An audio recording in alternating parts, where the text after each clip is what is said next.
Hello YouTubers, this is episode 2 of Rosie Peck and Introspection. If you've seen the first one, you know it's pretty long, so from now on I'll be keeping them really short. So I thought I'd better tell you a little bit about what's going on in the world right now.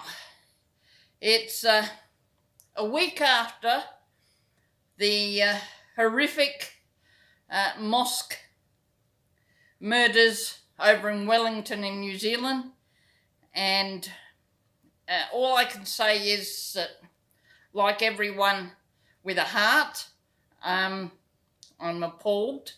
I'm really appalled that it was an Australian that did it. Why? Why can't we all just get along? Why cannot we have peace on earth?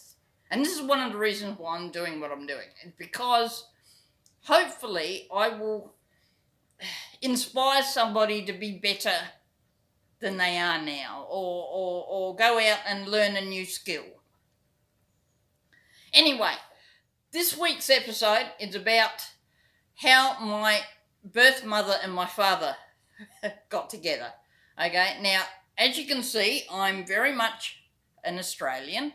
I have red hair, freckles, and all the rest of it.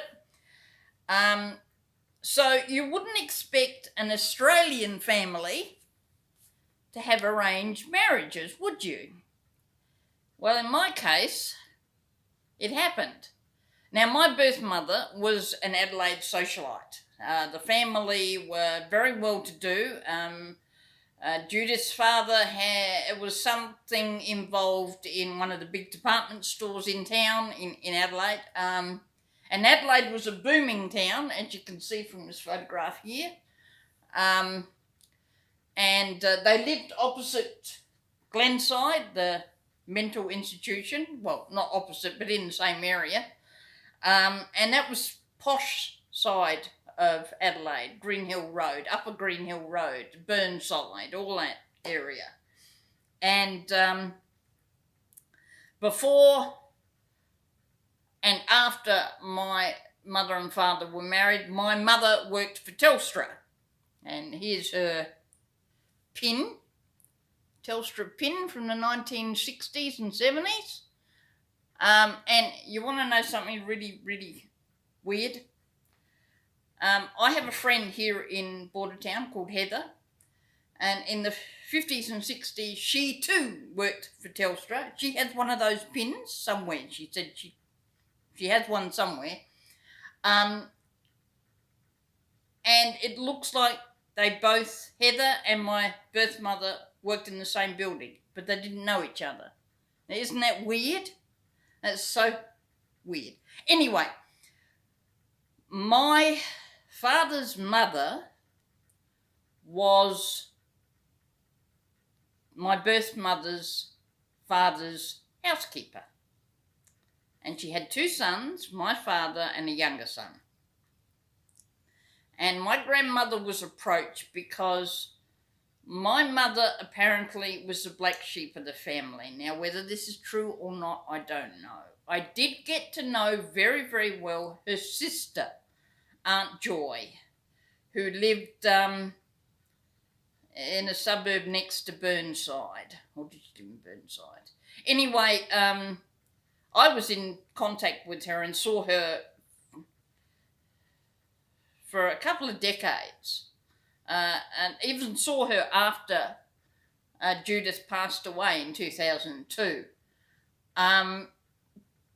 But we were in contact when I moved up here, and I've been up here since 2002, same year that my real mother passed away. And we were in contact, and I'd written a letter to her saying, sorry, I haven't seen you for a while. I'm doing 3 jobs. I'm working at Ampol, I'm working for the hire car, and I'm working at a cafe in the main street.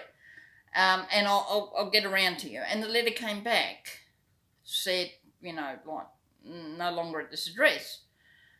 So next time I went to Adelaide to go to the doctor's specialist, I popped in there, and the place looked all dry. And I knocked on the door. Mind you, I did sit in the car for quite a while before I got out of the car, and I knocked on the door, and I noticed somebody peering through a window in the house next door, and I was knocking on the door, and a person came out and said, are you after Joy? And I said, yes, and said, oh, I'm sorry, they're gone. And she went back inside, and that was it. I have no idea. Now, I know that Auntie Joy had 2 children, Marilyn and Richard, and I haven't been able to track them down. So I've lost all contact with that side of my family completely now. So, but anyway, so my grandmother worked for my birth mother's father, and he said he'd buy a house, he'd pay for the wedding and everything, and he gave my mother an ultimatum. He said, either you settle down and stay put, or I'll disinherit you. Now, Auntie Joy has confirmed this, but I'm hoping it's true. As I said, some of this stuff is hearsay. I've been told, and it's been passed down or whatever. So, according to my father, the only time that they had intimate relations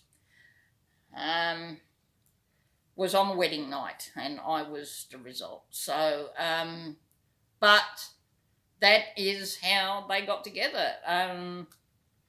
My grandmother thought it was really, my granddad says, Pop used to say, oh, your grandma was hoping to go up a ladder. It didn't work. 4 years after I was born, my father took me away, and I'll explain that story another time. Anyway, I reckon that's enough. That's 7 minutes, so, okay. Bye until next week. I'll catch you next week. Hope you're enjoying this. This is episode 2 of Rosie Peck and Introspection. Whoa. Okay, bye for now.